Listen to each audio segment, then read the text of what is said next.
We're live on Spiritual Psychics TV with Paul Bannister and his guests for Spiritual Talk.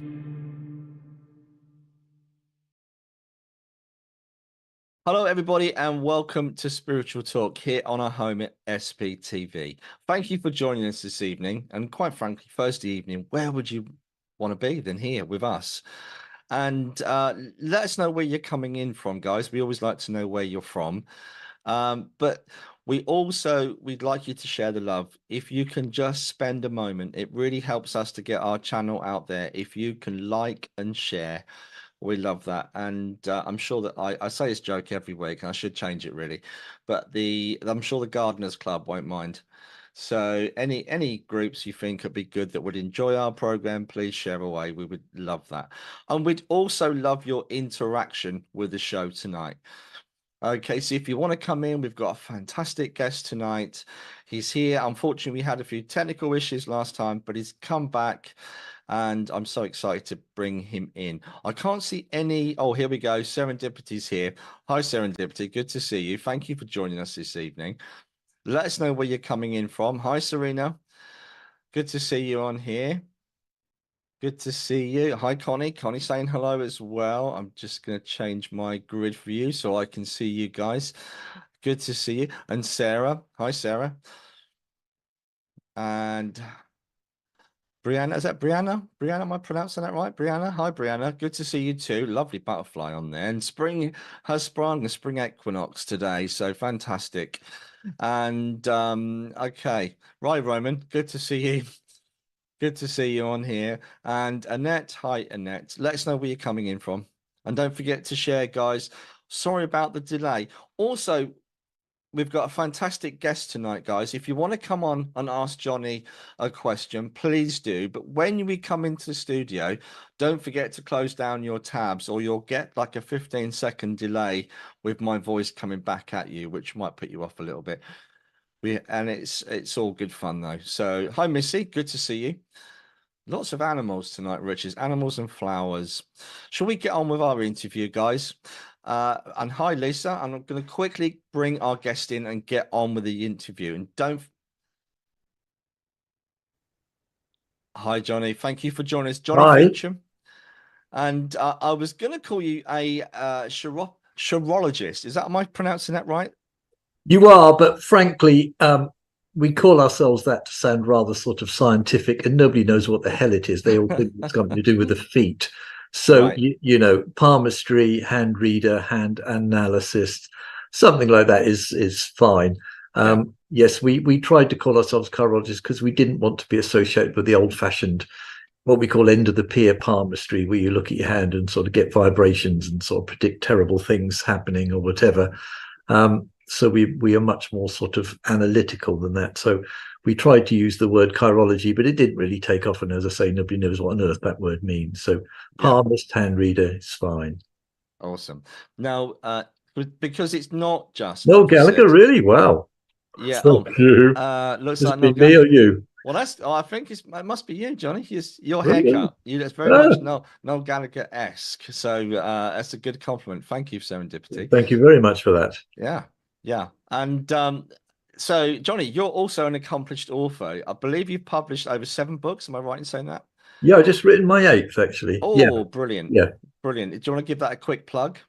The latest one is called The Little Book of Palmistry. I hope you can see that here. Yeah. Published by Watkins. There's my son there waving to me. Hello, my darling. Yeah, that's out. It's been out a couple of months now, and it's kind of pretty much well, it's a nice, easy little guide, and it sort of runs you through all the basic principles of modern hand reading. And yeah, very happy with it. It's selling very well. Would you say it's a beginner's guide to palmistry?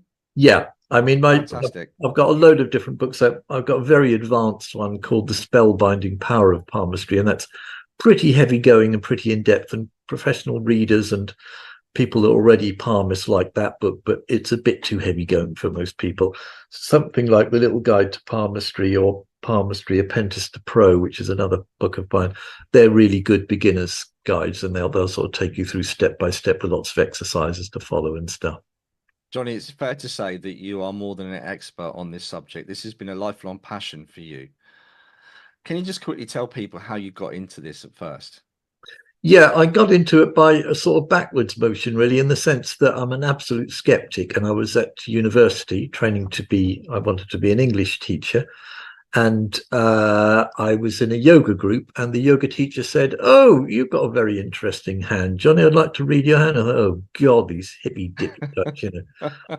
And he read my hand with such amazing accuracy, and it wasn't about prediction. You know, you're going to meet this person or anything like that. It was very much about, well, you've got this very, you know, easygoing front, but actually you're a ball of tension inside. You've got a lot of problems behind you. You know, you've moved from a very difficult place, and you know, he had loads and loads of interesting things to say about my psychology, my nature, my emotions, things I was hiding, and it was amazing. And so he ended up teaching me. He said, "I'm doing a course at the end of the year if you'd like to sign up," which I did. And it was pretty heavy going, the course, and a lot of people dropped out, and it ended up pretty much being just me and him. And so I learned from him. And it was fabulous, and it was a journey I've taken ever since. So it is so interesting. You're right, Katie. Palm reading. It Katie has is. just come in and said how fascinating hand reading is, Yeah. and I mean, I'm still learning today. I was reading a stuff about some new research on fingerprints and psychology this morning. You never stop growing and learning in it, really. There's always some new kind of information coming forward. Yeah. So, you know, it's great stuff. But yeah, And that's how I got going. You've got a couple of interesting interviews out there. And there was a gentleman recently, he did an interview recently. He talked about the connection with the physical brain in the hand, and the medical conditions that also reflect within the hand. Is that something you could do in terms of diagnosis with people, being able to see certain things within a person, whether they're struggling in a certain area? Yeah, I mean, what university did I go to? Missy Mia said at University of East Anglia I went to, which is just around the corner. Yeah. Basically, there are three pretty good books. One written by a doctor who happened to be a palmist. Probably the best one is by a bloke called, I should have it here somewhere, by a bloke called Noel Jacquard, who was writing about hand reading a long time ago, 1930s, 1940s. And quite a few people then have looked at the medical side of hand reading. Fundamentally, somebody asked the question of, can you read the feet? So I can cover both points, because basically the brain surface, the motor and neuro connections to the brain and the hand, Yeah. it's about a quarter of all of the brain surface is used to connect to the hand through nervine and motor neuron connections. Only about a 48th part of the brain is connecting to the feet. So the hand reflects what's going on in the brain, very crudely speaking. So Wow. to give you a very simple example of that, a friend of mine, unfortunately, had a little bit of an episode and ended up going into a mental health institute, and had electroconvulsive therapy, you know, the brain shock. Yeah. And this guy's hand exploded. I took his handprint about 6 weeks before he had the episode, and then after it came out of it, about 3 or 4 days after the ECT therapy, and his hand had exploded in brand new lines. Oh, wow. So the hand reflects very strongly what's going on in your brain. And if you have a very dramatic kind of, if you like, psychological or mental change, then your hand will reflect that. The lines of the hand change slowly anyway through your lifetime, but they change quite dramatically if you have a dramatic kind of brain shift, if we could put it that way. Yeah, absolutely. So it's something that science hasn't really used, though, in terms of diagnosis. It's such an unknown quantity for a lot of people, and like you say, some people will probably look at that and think it's a bit hippy dippy, but it's really, well, it can be. It's actually, there is quite a lot of scientific interest lately. Oh, brilliant. Dr. John Manning, who was originally at Liverpool University, he's actually a research anthropologist. He's done a lot of research into finger length and relating to different hormones that work through the system. And also there are something like 6,000 different papers printed on dermatoglyphics. Dermatoglyphics are your print patterns, your fingerprints, and these are very strongly linked to particular genetic issues, inheriting a particular genetic disposition towards a particular syndrome, condition, or nature. And also the fingerprints are very strongly related to the particular pattern of thinking, the way that your brain functions. So there actually has been quite a lot of, they don't like to talk about the lines. Science avoids the lines like the plague, because the lines are very much seen as something to do with the old, gypsy prediction kind of idea. But the fingerprints and the fingers in their length, there's quite a lot of scientific research gone into that. So I can give you an easy example. In hand reading, this third finger, the ring finger, trying to see myself. Oh, there I am in that little box there. Yeah. So the ring finger here is related to the need to display. It's called the Apollo finger, or I always call it the peacock finger, because it's about the need to be on stage in life, to show off, to demonstrate skills, and particularly to be somebody that's a little bit flamboyant. So when this finger is long, I'm artificially making mine long. Again, I'm trying to make myself appear on the camera, but when that finger is artificially long, the ring finger, in hand reading, we see that as somebody who's a very flamboyant person who tends to be on the stage in life. And indeed, in show business, it's dominated by people with a very long ring finger. And this has actually been backed up scientifically, where they found that people that have this finger very long tend to be risk takers, people that are on the public stage a great deal, people that are very, very much those that want to kind of show off or demonstrate some skill. And most performers, particularly in the media, tend to have this finger long. And this has been scientifically backed up. So in some areas, science is creeping into modern hand reading. That's really interesting. I mean, I know without talking about the what I would call primary lines, the heart, the lifeline, you could look at a person in terms of their length of their finger then. And do you ever get asked to look at someone who might fit a certain role in a job? No, but I'd like to.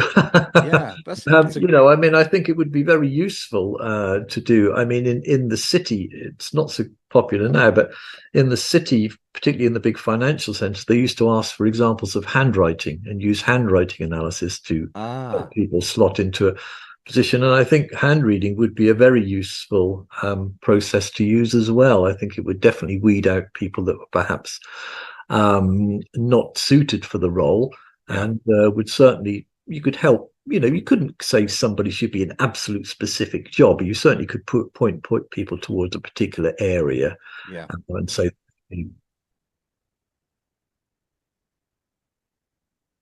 oh, really? Wow. Yeah. Yeah, it sort of faded in popularity sort of over the last 10, 20 years, but it got very big, and it was a very top line kind of jobs and the big executive positions that you would look at handwriting analysis. So yeah, I think hand reading would be just as useful, if not more so. Yeah. So in terms of the emotion, the physical emotion, does that also show on the hand, Johnny, as well, the person? Yeah. I can give you a simple example, but it's hard for me to see my own hand here. I'm just trying to sort of get it in front of the camera. But the top line, you have three major lines on your hand. But the top one, the one that runs sort of just underneath the fingers, that's traditionally called your heart line. We tend to call it the water line, because it's much more than just your romantic qualities. It's about how you feel and respond to prompts, emotions, and to the exterior world. So if that line happens to be really deep and strong, and stronger than the other lines of your hand, which is not that common, it's not normally the strongest line. If it is, that person will tend to be extremely passionate and very strongly ruled by their passions, which is sort of good and bad. It means if they lose their temper, they're likely to kind of, maybe throw their glass of wine over you and completely lose it. And on the other hand, when they're in love, they have boundless energy, can stay up for 4 nights and dance a pirouette, So people that have that line very deep and very strong tend to be very powerful in their emotions. I think you're talking about this line here. That's exactly the one, yeah. So when it goes up as well, that's quite interesting. A lot of people tends to curl up here, I've noticed. whereas I'm not sure what that says about me. But I remember last time I mean, there's an example of my finger. You said about this finger, with somebody who you're not very confident or understand your own self. That's the other way. That's the other I finger, was, Paul. That's the index finger, which is in, very short. yeah, Your index finger is extremely short, and your ring finger is extremely long. So you have exactly that quality. Interestingly, people that have that ring finger very long, as you do, yeah, very often are wonderful at demonstrating skills. They have a very strong sense of needing an audience and are great mhm. performers.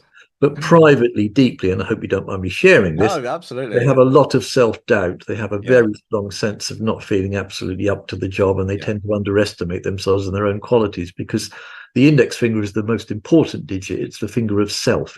right, We call this the mirror finger. It's how you reflect yourself privately to yourself, and your sense of how sort of big you are, in a sense. So however big your performance, Paul, however wonderful people say you're wonderful and you get lots of approbation from others, deep down there's always a certain doubt, you see, because of that finger being small. I hope you don't mind me no, sharing. absolutely spot on. And I had that conversation before I started. Before I do any kind of demonstration or any kind of work, I always have that nerve, self-doubt that always Yeah, kicks in. yeah. So, A lady called Chris has asked, I have so many lines on my hand, does this mean anything? Yes, that's very significant. Very crudely speaking, Chris, the more lines you have on your hand, the more your brain is busy. So there are two kind of different opposites in hand reading, and one is called the full hand, which probably is like yours, Chris, which has tons of lines. It basically means your brain is a buzzing sort of, network of wires that are crackling and clicking all the time, and your brain is extremely busy, and there's a lot going on in your head, crudely speaking. yeah, And on an empty hand, which is one that only has just a few crude lines on it, it's somebody who basically has a very, very still, calm mind. I mean, that's an important point, really, because lots of people will say, well, the lines on the hand, they're just creases where the hand folds. But actually, people that don't do any manual work and barely move their hands, that just maybe sit and stare at a computer all day, will have madly busy hands with tons of lines. And people that do physical work, who you would think their hands are creasing and more covered with lines, actually have hardly any lines, because they tend to be very calm people who use all their energy in a physical way. yeah, yeah. Very Yeah, you interesting. have a very busy brain. Yeah, Chris says. Yeah. Yeah, yeah, absolutely. It might be. Yeah, there'll be a lot of people sitting there. I was just going to say, Richard, there'll be a lot of people looking at their hands trying to decipher where. And I was just going to suggest maybe people where I can see your profile picture, Chris. Take a quick picture of your hand and put it on your profile picture, and we'll be able to see it in a comment. And anybody else who would like to join in this discussion, we'd love you to take part. But don't forget to share, guys. And if you really want to, you can come in and ask Johnny a specific question. We'd love to see you. Oh, and Liz has asked, does the lifeline really tell you how long your life will be? Great question. Yeah, this is the most often asked question in all my time I've been a hand reader. Yeah. I've never been a week where somebody hasn't asked this question. No, it doesn't. And it's one of those things that terrifies people. You look at your lifeline, which is the line that curls around the thumb ball, Yeah. sort of semicircular line, and it's short, and you think, oh my God, I'm going to die at 43 or whatever. No, that's absolute nonsense. It doesn't give you your length of life at all. It is a very, very important line, though, because it is very much about your sense of security, stability, and vitality. If it's short, it tends to mean that you are insecure. You do not have strong, deep roots. You feel quite vulnerable, and it has a lot to do with your gut and digestion. Babies are born usually with only half a lifeline because they have a very immature gut and it's not properly developed. So once they grow, and they're assuming they have a fairly stable kind of family life, the line will develop and they will have a much better digestion and a much fuller, stronger sense of themselves. But it's much more to do with your sense of security than it is to do with anything to do with your length of life. There are loads of people in their 90s with short earth lines worrying about their bald patch on the back of their head or their Yeah. chilblains or something. Yeah. Yeah. Yeah. Yeah. Yeah. I mean, what about a double lifeline? Is that even a thing? A double lifeline? All the major lines can be doubled. It's pretty rare. One person in 86 has a double lifeline. That's pretty odd if that has happened. And lots of people. Is that a double lifeline? No, I'm not sure. I'm afraid it doesn't look like. Oh, you've got what's called a shadow line. Yeah. It's a sort of double line. Basically, your fire line or your fate line, depends which school of palmistry you go to, is curling and shadowing your lifeline. That's what's happening there, and that's the sort of double. It's not a true double lifeline. Where you have a double line like that, it actually means you lead a double life. Sounds incredibly obvious. If your lifeline is your roots and your basis of life, two of them means you have two of them. This nearly always means you spend your time between two different centers and you have two different bases in your life. Very commonly, it's somebody that lives maybe in the countryside and they have a place there and they work, and then another part of their life, they're doing something totally different. So it means, in a way, your life would be very comfortably split between two kind of lifestyles, two kind of jobs, and two kind of ways of being. Interesting. It's very common on people that are very involved in things like sort of spiritual stuff, medium stuff, things dealing with kind of what you might call stuff that's far out there, because the ordinary lifeline is where you might say ordinary life is, and the other line is a much more adventurous one, sort of stuck out there. So it's like you want to go to places that are a bit weird and a bit wacky. That's people me. into conspiracy theories, people with spiritual stuff, people are into stuff that sort of, do you know the pyramids are actually introduced to us by Martians? You know, this sort of stuff. Because there's a part of the life that constantly wants to live very strongly out there, you see. Missy Mia has said there are so many differences between the left and the right hand. Yes. That depends, Mia. I mean, some people have hands which are remarkably similar. If there are big differences, it will tend to mean an enormous amount of change in your life, not necessarily on the outside, but within your personality, growing from a person who may not be confident initially to being very confident, somebody who, you know, maybe not that well educated to educate themselves. When the hands are very different, it normally means somebody's gone through a lot of deliberate self-development. Again, you find this a lot in self-development circles, yoga situations, spiritual growth, hypnotherapy, alternative therapies. People that do this a lot of work on themselves often have very big differences, and they'll normally tell you, well, I started off and I was an accountant, you know, and now I'm a Reiki master and an artist or something. You know, they sort of change their whole kind of being, and their belief system has shifted a lot when there's a big difference. Do parenting, in terms of my parents are from different backgrounds, would that also reflect in terms of your influence as a child? Yes. Can we have a look at your passive hand, your left hand, or if you're right-handed, let's have a look at your left. Yeah, I'm afraid I can't really see it. Can I get a big close-up? If I click on you, will I get a big picture of you? How's that? I don't think I can, no. Oh, yes, I can. Yeah. It's just come up. Just pull back a little bit. Yeah, there you go. It's just trying to focus.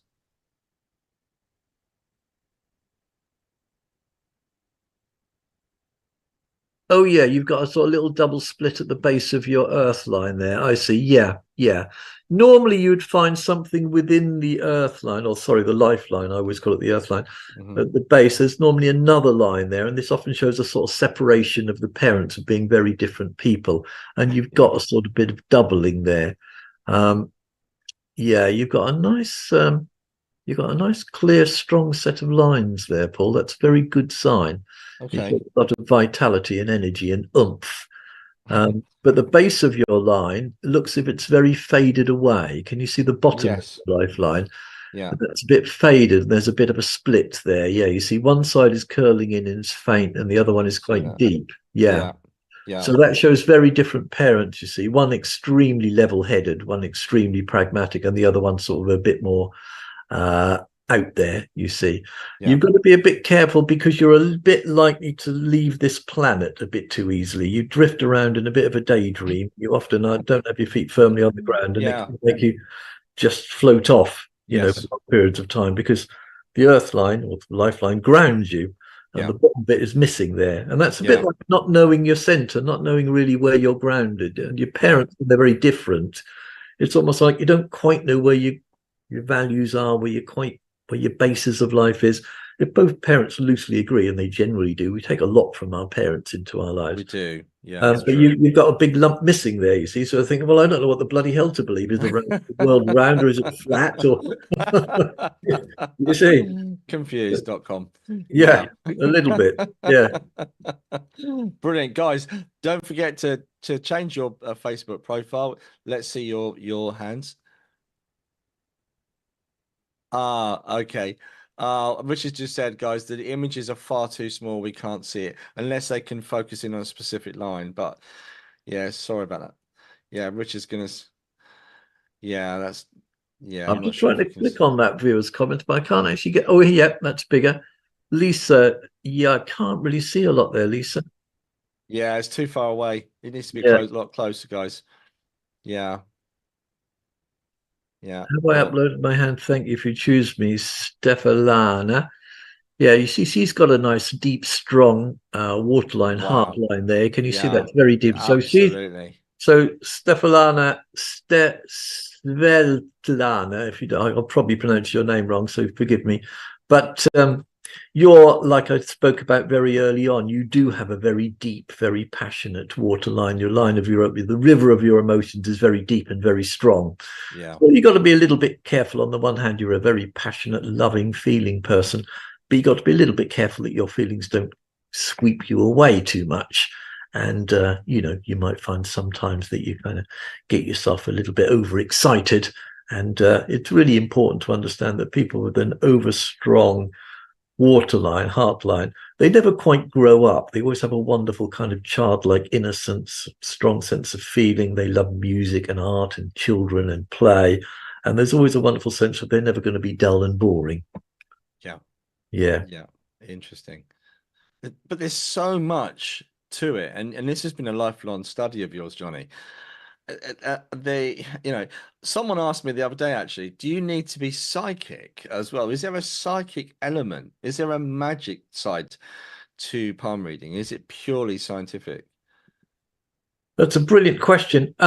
Basically, the difference between, if you like, a modern hand reader like myself and a psychic reader is that between the sort of end of the pier palmist and the, if you like, technical palmist. So there is an enormous amount of scientific evidence, an enormous amount of study into human psychology. And I would say really modern hand reading is about studying the personality at the deepest level, showing their strengths and weaknesses. And you don't need to be psychic at all. And you can do a brilliant reading without being at all psychic. Having said that, some people use psychic energy and they don't really have any technical knowledge. And they might just as well read the feet or tea leaves because they're really using their psychic ability. And some people are quite brilliant, and they can hold your hand and just pick up from your hand their intuitions about you, and they can say all sorts of amazing things. And indeed, I've had some brilliant hand readings from people who are purely psychic. But that's totally a different school, really. And it's not the school that I work from. In many ways, I would relate modern hand reading to a kind of psychotherapy, and having a very deep psychotherapy session where one is able to pick out your strengths and weaknesses and things that you might work on, and very much untangling your personality. Missy Mia said, what does triangles on the lifeline mean, please? Triangle tends to mean some kind of energy leaving the lifeline. So it tends to mean some kind of sense of wanting to put a lot of energy into some project or other. It usually means that somebody has got at some point in life, a very, very strong sense of wanting to become obsessive about doing something. Again, it very often relates to self-development in some way, but it's an obsessive need to put all your energy into something. Interesting. Yeah. So really, there's no hiding. Your hand is who you are. It's your reflection of your inner self in lots of ways. Yes, very much so. Yeah. Without sort of seeing it, it's a bit hard to say. Because it depends what line it's crossing, or what. Oh, it's not. I really need to have a look at it because it sounds like a could be an activity line, or it could be a block line, or it could be there are certain lines on the lower part of the hand which are horizontal. No, so it's a crossover in the middle. I really need to have a look at it to be able to. Okay, Okay. sure, Sorry, sure. okay, Richard. Yeah. Can people actually hear you, Richard? Okay, Richard was just saying that he had a cross on his hand and he was asking Johnny. Hi, Rhonda. Rhonda said, do identical twins have very different lines on their palms, like fingerprints? Usually, identical twins have extraordinarily similar hands, and the prints of their fingers are slightly different. They're never the same. And the lines are very, very similar, but have slight diversions. Usually, one of them might have a little fork at the end of a particular line, but they are very, very similar. They're not identical, but they're very, very similar, the lines. Yeah. That's why you find this situation where identical twins are separated at birth and they both marry a woman called, Jenny, and they both end up as plumbers or whatever. There's enormous similar kind of processes in their lives and in their minds that tend to replicate each other. Yeah. On one of your books, Johnny, in your book, the Palmistry, the Practice of Handreading, you mention Arcturus, the hidden knowledge within the hand. Could you talk a little bit about that for us? Well, in many ways, one sometimes finds out too much, Okay. in the sense that there are certain aspects of ourselves that often we don't really want to share, and we don't really want to kind of bring out. You're very welcome, Rhonda. We don't really want to kind of bring out too publicly, and that's the shadow, you might say, and we all have that. But it's probably worth saying that people that are broken, people that are damaged, people that are in many ways perversely sort of altered in some way, tend to often be phenomenally successful. Phenomenally successful. People whether their parents suddenly died, people have had a very difficult upbringing, usually some trauma or some difficulty can make people sort of driven in a fantastically sort of determined way, like Elon Musk, for example, with his terrible brutal father and his endless kind of difficulties in his childhood, in a kind of almost a revenge way, thinking these bastards, I'm going to get on top of them, I'm going to make sure I succeed. And this can actually, these dark parts of ourselves can actually be the engines to drive us to all sorts of extremely powerful and very successful situations. So it's worth mentioning that we shouldn't be too frightened of our perhaps darker or more damaged side. We all have a little bit of ourselves that it's perfectly normal. We all have a bit of ourselves that it's like one of the major lines of the hand usually doesn't function all that well. We might have a wonderful heart line, we might be very loving, but we may, lose it mentally sometimes, or we may have a really good lifeline and we might find the fire line or fate line is a bit weird and we're not that good at holding our vocational choices in the center of our minds very clearly. It's normal for us to have a bit of a shadow, a bit of us that's not great. That's normal. So some mediums might say that we choose our paths, and what the paths that we choose before we come into life, that it reflects in our hands. So are we literally an ingredient of what we should be, if that makes sense? Do you think there's anything in that? What I would say is, you might say our karma, our birthright, our genetic inheritance is in the hand shape, the skin texture, and the fingerprints. That's a bit like saying this is the kind of vehicle you're born into. You might have a very square, simple hand and you're a tractor. You're a solid, rooted, grounded person who should be a manual worker. You probably have lots of kids and lots of pets, or you might have an air hand with very fine skin and lots of whirly prints, or you're a specialist, a technocrat, whatever. That's the vehicle. We call that the vehicle. You can't do anything about it. That's your karma. That's perhaps your life choice from your soul being. Yeah. But the way you drive that vehicle is what the lines are showing us, how you're driving it, what you're doing with it. The lines change, they slowly evolve, they move, they get longer, they get shorter. So we have a lot of will and a lot of power to shift and maneuver this vehicle and hopefully drive it in the best path to realize ourselves. We can't change the vehicle we've got. If we're born into a tractor, then we do the best with that tractor. Yeah. And if we're born into a sophisticated electronic supercar, well, we do the best we can with that. But we shouldn't try to fight that. We should go with it, and that's really where our choices come in. Very, very much so. So the hand shows the difference, if you like. The hand shows what you can't change and what you can. So therefore, that's really quite powerful, Johnny. So if you have an understanding and you can look at your lines, you can see what areas you'd like to change about yourself. Have that own personality, look at the lines, whether they're changing, try to work on certain aspects of self. Is that something people do or you know of? Because I also know you do teach quite a lot. You do diplomas. There's a lot of stuff that you still do. Well, you was a couple of years ago. I haven't looked recently. Yeah. You're still teaching, aren't you?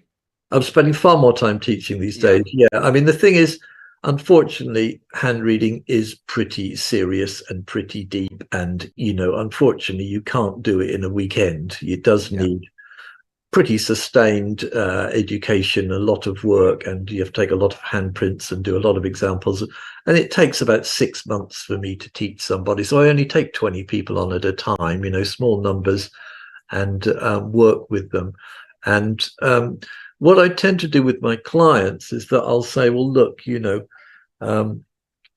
waterline, your heart line is very disturbed. You've got a lot of problems here from your childhood where you lack trust. And what I would suggest you do is you get yourself into a situation where you find a therapist who'll work on your body and kind of where you learn to trust them, where they can massage you very deeply and crackle your bones a little bit and make you feel stronger and relaxed. And you'll find that will allow your emotions to flow better, or whatever. I mean, I'll give different advice to different people. And then they'll come back and see me in a couple of years. And then hopefully the waterline, the heart line will look better, clearer and stronger. So yes, we try to guide people, but it's got to be said, and you're a spiritual worker, Paul, yourself, that true change is damned hard work, and it takes a long time. I mean, there is a sort of myth, I think, in our very modern bed, breakfast and goodbye kind of lifestyles where we think, oh, well, I'm a bit corrupt, I'm a bit buggered up, I'm a bit messed up, I'm going to do a Reiki course this weekend, and I'm going to be a sergeant major in Reiki in 4 weeks, and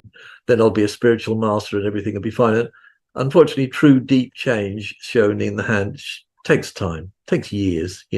It's hard work. Can you tell us, Rhonda has asked, can you tell if a person is a medium or clairvoyant by their palm lines, even if they are not yet aware of it themselves?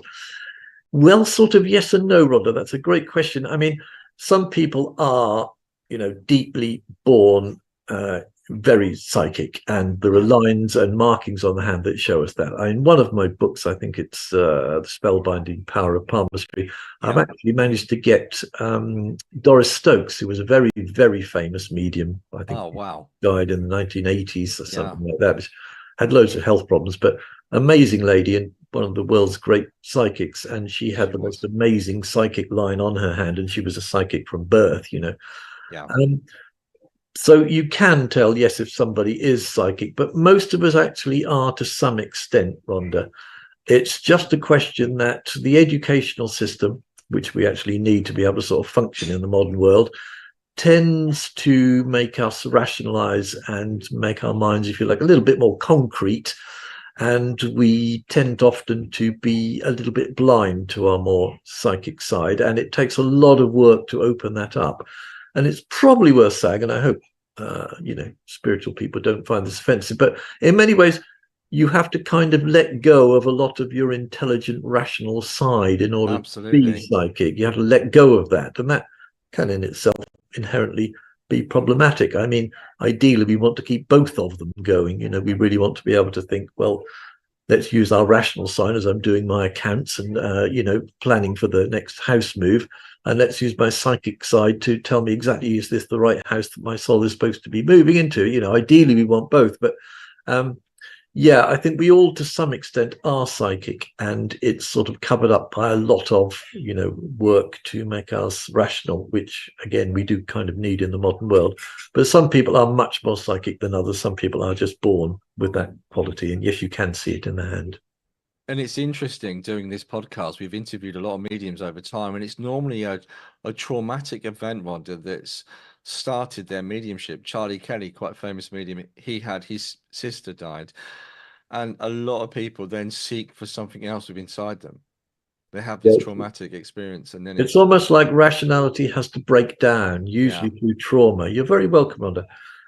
Some event has to happen where, in a way, you can't think yourself or rationalize your way through it. You have to sort of, in a way, have a bit of a breakdown in order to kind of realize and drop into your subconscious dream world, where you are in a world where you are sort of slightly beyond the real and the concrete. And unfortunately, for many, that is a pretty traumatic event, sad to say.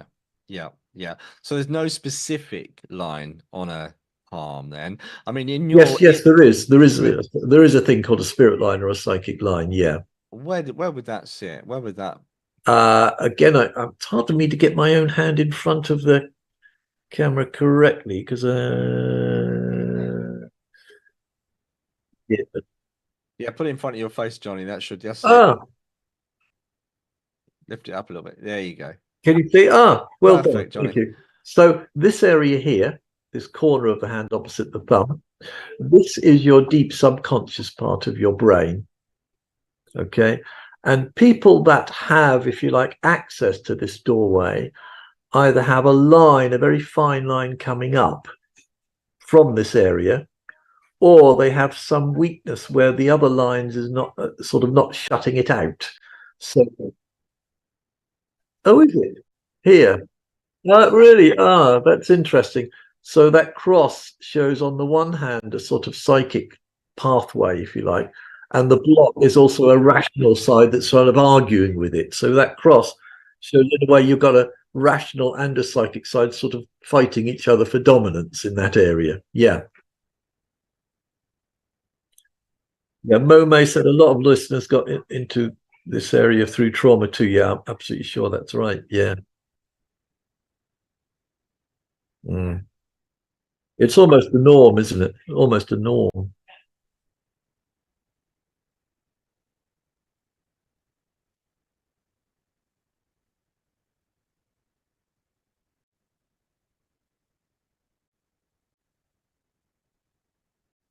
Yeah. No.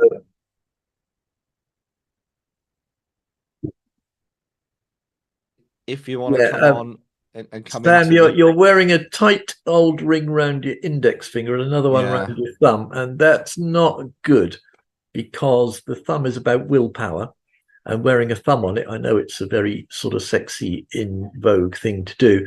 You're actually slightly strangling the willpower, and it's making you feel, I need to be able to have more willpower, I need more strength, and I need to have more kind of a sense of control over my life.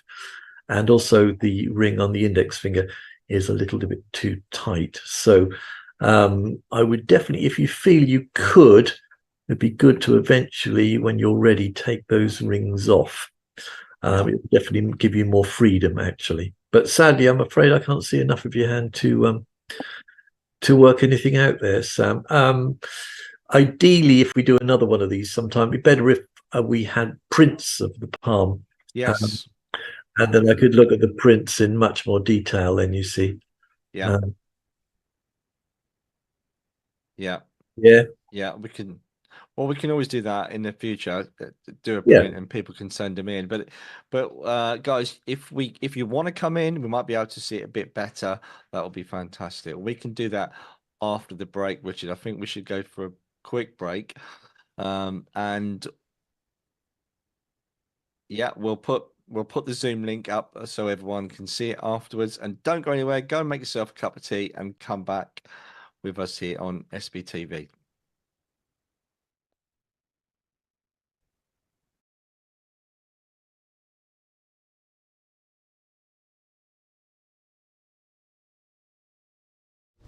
Help Spiritual Psychics TV grow our TikTok channel. Connect with us at SPTV UK. We're on a journey to reach our next milestone, and we need your help. Follow us today and support us going live. Imagine getting personalised readings, discovering your card of the day, and so much more. Don't miss out on the opportunity to explore new adventures with us. Follow, engage, and transform. Join our growing community at Spiritual Psychics TV with @SPTV UK on TikTok. Introducing the SPTV app, your digital spiritual guide for an enlightening journey like no other. Immerse yourself in a world of audio and visual content crafted to inspire, educate, and entertain. Seek guidance with our card of the day, choosing up to 6 cards for personal insights. Enhance your daily life with our wellness section, featuring nutritious recipes, affirmations, and balanced living tips. Explore our spiritualism section for a deep understanding of the religion, its principles, and spiritual answers. Unravel the secrets of the clairs and broaden your spiritual horizon. Easily find local readers, therapists, centers, or churches with our comprehensive directory. Stay connected with live broadcasts, check our schedule, and get to know our insightful presenters.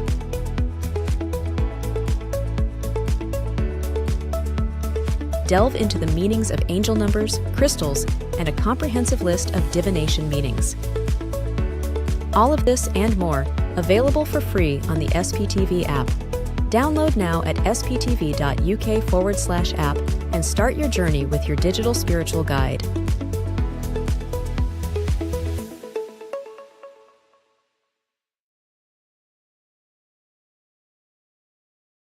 Starting at 11 a.m. tomorrow morning, join Adele and Laura as they host their show dedicated to wellness and positivity. The program will feature special guests and live interactive readings.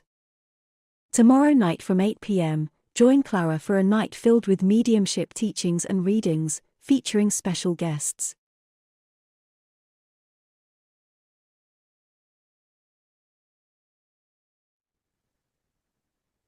Welcome back, everybody. We've got our guest here, Johnny Fincham. Thank you for joining us, Johnny.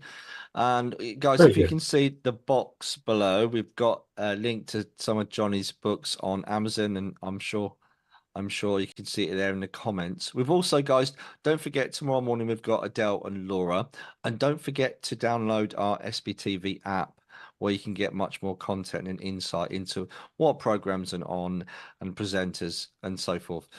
Johnny, one of your books as well, The Modern Palm Reader, the Spellbinding Power of Palmistry. That's an exercise book as well. You've got exercises in there for people, haven't you? Yeah, that's the roots of my course, really. So the course is a bit more elaborate and more in depth than that. But yeah, fundamentally, I think so much of hand reading is about confidence, and you've got to believe what you're looking at and know that what you're seeing is true. If I tell you something that a complete crossing line, any of the major lines completely crossing the hand, tends to create an obsessive personality, for instance. Well, you need to go and find somebody with a complete crossing line and talk to them and find that it's true, and then your confidence grows. So I spend a heck of a lot of time teaching and reinforcing in people that they must find stuff out for themselves and know that everything I tell them is true. And I have so little time for actually reading these days. I'm only doing a couple a week at the moment, because I'm spending so much time on the teaching side of things. Okay, great. I believe we have someone in the waiting room, Richard. Am I right? We've got Katie going to come in. It'd be great to see you, Katie. Don't forget to shut down it if you've got any tabs open, Katie. And she's coming in now. Here she comes. Hi, Katie. Hello. Hi. Hi. You're not quite live yet. Just give us a couple of seconds. We'll get you in, and we'll get you to ask Johnny. No, that's fine. We'll get you to ask Johnny your question. And we're almost there, I missed that. I guess I missed that part. What? Just any kind of question, or? Yeah. So we're Johnny's doing a palmist, and we're not doing spiritual messages. We're looking at palmistry tonight. So is there anything you'd like to ask Johnny? Like what the lines in my palm mean? Yeah. Is there something specific?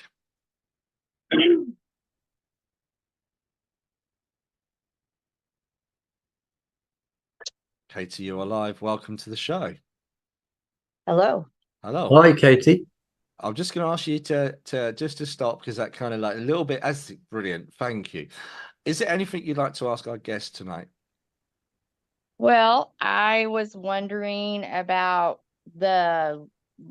like some people's hands. I'm sorry, I was looking at my hand. Some people's hands have like an M on them An M. in the middle. Okay. Could you hold your hand up to the camera so we can see? Bring it a bit closer. Let me just focus on your hand, and I'll be able to. Yeah. Is that there you close go. enough? Yeah, you want to get. Oh.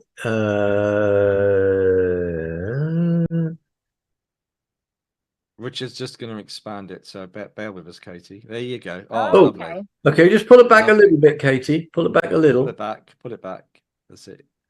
A little bit more. Oh yeah, you've got to sort Should of I go. straighten it? No, just pull it back so I can just sort of hold it still, just like that. Yeah. Perfect.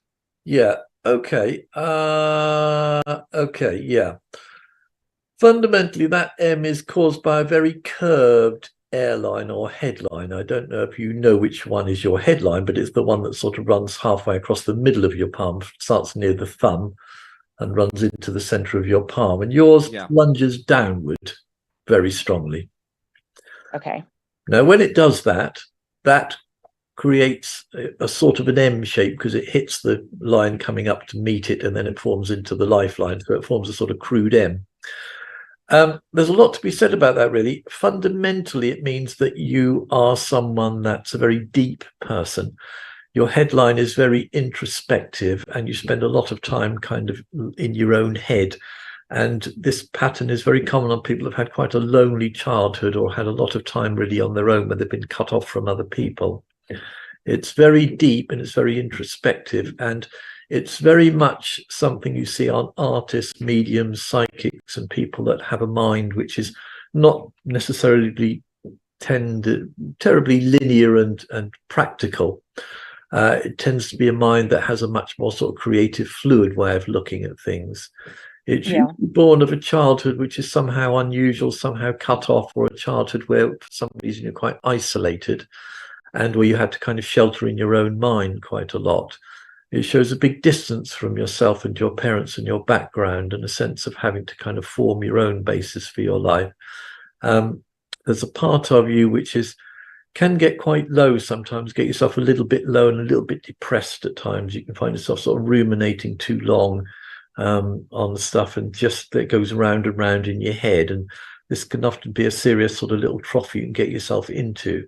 You are by nature someone who's highly psychic, and you have a gift really from being able to see right through people. They can't hide anything from you. You look straight through them, and there's no way they can kind of front you out and put on a kind of false front, because you see right deep into them.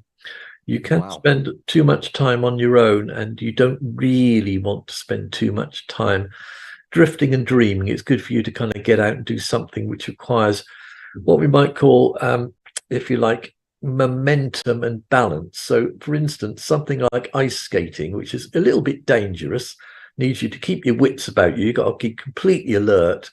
That may not sound like a very good therapy, but for you, that's a very good thing to do, because it keeps you completely out in the real world, very pragmatic, very level. And if you let your mind drift down into that little inner place, you'll fall over.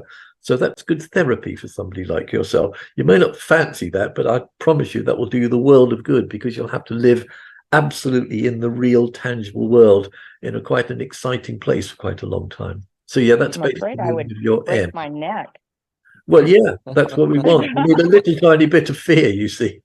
Doesn't have to be ice skating, but something where you just have to sort of keep your wits about you in a practical way, you see. But yes, I understand that. Yeah. Someone's hand. It's just so amazing, isn't it? Especially the ability to, like, Katie could, she's very psychic. It's just so much there, such a story. Well, the wonderful thing about hand reading is it's just like a window into the inner person. You know, you can just see straight through, and anybody can do it. You know, I mean, any of my books will teach you the basic skills, and it really isn't that difficult. I suppose probably one of the hardest things about hand reading actually is, I suppose, the ability to describe things very accurately. You have to be able to use your language very carefully, because, of course, you need a lot of tact. Yes. You can't blurt things out. Very often you're dealing with very painful experiences. You're dealing with parts of people they don't necessarily want to share with everybody. And, so you just need a bit of tact, and you do need to be able to deliver your what you're seeing very carefully. But pretty much, if you're interested in people, hand reading is for everybody, and anybody can do it. If you're psychic, all the better. That will help, because you'll see psychic stuff as well. But hand reading is a purely logical process which anybody can learn, and it is amazingly useful and amazingly powerful. Which of my books would you recommend starting with to learn? I would probably recommend a book I've got called Palmistry: Apprentice to Pro in 24 Hours. Yeah, I would probably recommend that one, because that one's got little exercises to do at the end of each chapter, and it's got lots of real photos and real prints of real people. Generally speaking, you want a book that has good real hands in it, of real people, not ones that just have diagrams or pictures, because the ones that have real hands are much more helpful. You can see exactly what I'm talking about when I tell you what the airline or the headline is. You can see it on a real hand. When you have just a diagram, lots of books just give you sort of pictograms or diagrams. Much harder to pick things up. But yeah, the Apprentice to Pro book, I would say, is the best one for anybody to casually pick up the book and to learn it through. That would fantastic. Be best. Yeah. Fantastic. We do have someone else waiting in the back room to come in. We'll bring them in a second. But that's the thing, isn't it? Starting at the beginning, making sure you get the bases, the foundations right. It's a message from Katie. Great. I'm glad you enjoyed that. We've got Helen coming on, guys, in the background. She's just connecting to her audio. She'll be live in a second. And I don't know if you hear us. She's still trying to connect. I know Helen's coming in from Norfolk, so she might be a broadband issue. She's a Norfolk gal. She's a Norfolk gal. She is a Norfolk gal. We normally use carrier pigeons out here, as you know. We do. We have problems with it may not work.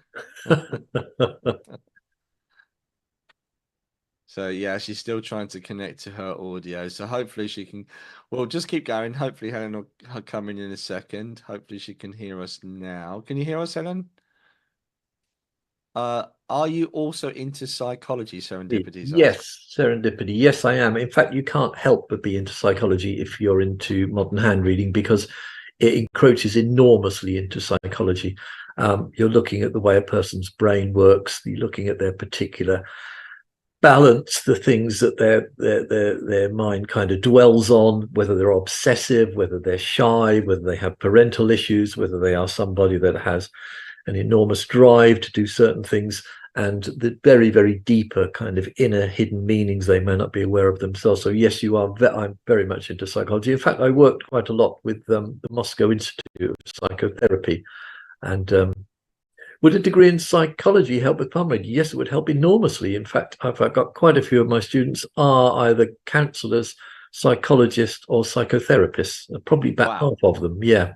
Wow. Yeah, it's an incredibly helpful skill to have. Any kind of psychology or counselling skill is very, very useful, because you find it immediately helps you get straight into that person very quickly. Yeah. Yeah. Hi, Helen. I don't know if you can hear us now. I can hear you.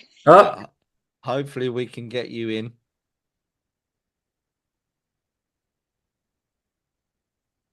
Yeah, that's it. Lovely. Hello, Helen. Welcome to the show. Hi, thank you. Good to see you. And you. What question do you have for Johnny? Oh, not prepared for a question. Sorry. Can we see your palm now? Would you like to share your palm? Because we'd like to see. Do you want left or right? Because I missed all the beginning. Is there a certain one that you read? You read generally both, but if you're right-handed, the right hand is the better one to show. Okay. So if you can bring that. I saw your bookshelves there. I can see your ceiling. Yes. You got your hair. Lovely hairdo.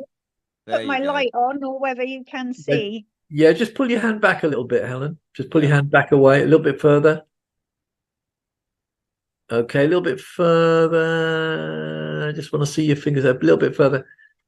Yeah, okay. So I can't really see the lines very well. I can see your fingers. Can you see your index finger is very bent? Yes. Yeah. You see that? Well, Yeah. a bent index finger notoriously bends over backwards for other people. And it's a notorious quality in a person that tends to take on too much responsibility, too many burdens, and tries to always take charge of things to try to get the best outcome. So there is a quality in you where you are somebody who works very, very hard to try to please others and to make things work. And you tend to take too much onto your shoulders and too many burdens, and you bend over backwards too much for others. So perhaps, you might be better off just kind of giving yourself a little bit more time and space and not slaving away for other people's benefit. Can we see your other hand for a moment? Got to change hands. Oh, I've got rings. Well, That's Don't okay. take my No, rings off, or- rings are okay. yeah, that's fine. Okay, yeah, you've got the same replication on that hand too, haven't you? Yeah. Quite a mother issue going on there. Some sense where you've had to grow up too quickly, take on too much onto your shoulders from a young age. And there is distinct sense of you being somebody that's had to work very hard for everything and stand on your own 2 feet too early on in life. There is definitely a sense where you've it's been a bit of a battle, hasn't it? It's all been a bit of a slog. It's not been an easy ride, has it? But No. you do have a long little finger. Your little finger is very well formed and long, and that's a very good sign because the little finger is often called the antenna. It's ruled by Mercury, and the little finger is all about eloquence, wit, the ability to communicate effectively, and it tends to make somebody successful because it means you've got a good brain.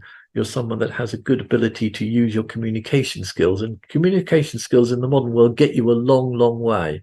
It makes you an effective organizer and an effective person who is very, very good at getting stuff done, and particularly someone who can communicate very effectively and say, this is what I need to do. I need to do it at 4 o'clock, and I want you to be here, and I want you to bring the big lorry, the one with the big back on it, and don't be late. Do you see what I mean? You're very, very good with that because your communication skills are excellent. So you've got a ring on your thumb as well. So ring on the thumb, very sexy, very in trend, but not a good thing in the longer term. It tends to show a need for more personal power and a sense of frustrated will and power, and a need to have more freedom and power in your own life. So when you feel strong enough, just slip that off.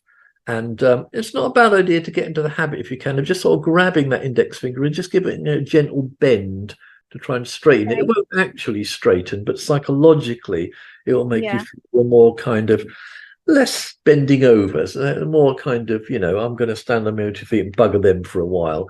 And it's not a bad idea for you to treat yourself more often and think, sod this, I've done enough of my duty. It's time for me to kind of have a bit of a pampering. You won't naturally be inclined to do that, but it'll do you the world of good. You'll feel, you'll immediately feel, actually, I didn't kind of, work really hard. And I didn't take all the burden and responsibility, and the world didn't collapse. A miracle.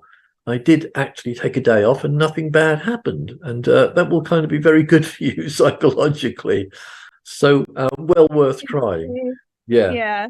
Thank you. You're very welcome. I'm sorry, I can't see any more because the details of your lines are just not that. That's okay. But that's the best I can do for the moment. Thank you so much for joining us. You're welcome. Pleasure. Thank you. A pleasure. Thank you. Awesome. Yeah. And you're off now, Helen. So thank you for joining us, Helen, if you can hear us still in the background.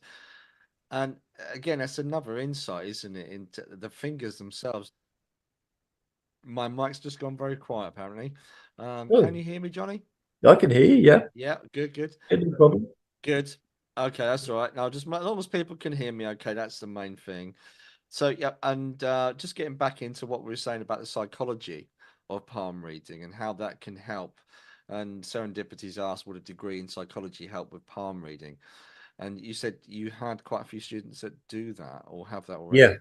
Yeah. So it's very important. Johnny, I know we've got limited time with you tonight. There's a couple more questions I wanted to ask. I know you've got a certain person waiting for you to put them to bed, so we won't keep you too long. Liz has just asked, what does a bent pink eye finger mean? That you mean the little finger? Yeah, it bends quite often. I mean, rather cruelly, the bent finger is supposed to be somebody that bends the truth and is a bit of a liar. That's the traditional meaning. But it actually means somebody who's quite diplomatic, because it's sort of bending in a sense of bending the words to try to fit the situation. Because it usually means you're a bit diplomatic, you can be very careful in your use of language, and you don't like to offend anybody. So a bent finger will always bend inwards, it won't bend outwards. You'll always find that it's bent towards the ring finger. And it shows a sort of careful use of language and being ultra cautious in the way in which you speak. Yeah. And sometimes you might bend the truth a little bit to flatter somebody. You don't actually want to tell your mother-in-law that actually that new hairstyle makes her look like a gorilla. You don't say, well, it really rather suits you and looks rather nice. A little real tufty bit in the middle is, very attractive. Whatever. You see, a bent finger will do that rather well. Yeah, my son's finger must be quite straight, because he told me my haircut was like a Mohican the other day. So if he's listening, Johnny, I wanted to, yeah, so rude. But I just wanted to ask you, in terms of palmistry, what is it we should be taking on or learning from that we're not already doing? How could we use it to enhance our lives? Well, a bit of a big question. I mean, fundamentally, just having a quick look at a hand and understanding what you're seeing gives you an enormous insight into the way to kind of put yourself in the right position. To go back to my earlier analogy, so when I said that, you're either born a tractor, or you're born a very fast electric car, or maybe you're born, a sort of a family motor with a big sort of estate in the back. The vehicle you can't change, but it's really important. So I'll give you a very quick example. A lady came to me with her son, this is a bit of a while ago now, and he had what we call an earth hand, a very square palm, very short fingers, very simple hand. And this is somebody who has incredible skills in craftsmanship, in working with nature, in being somebody that has tremendous ability with their hands usually.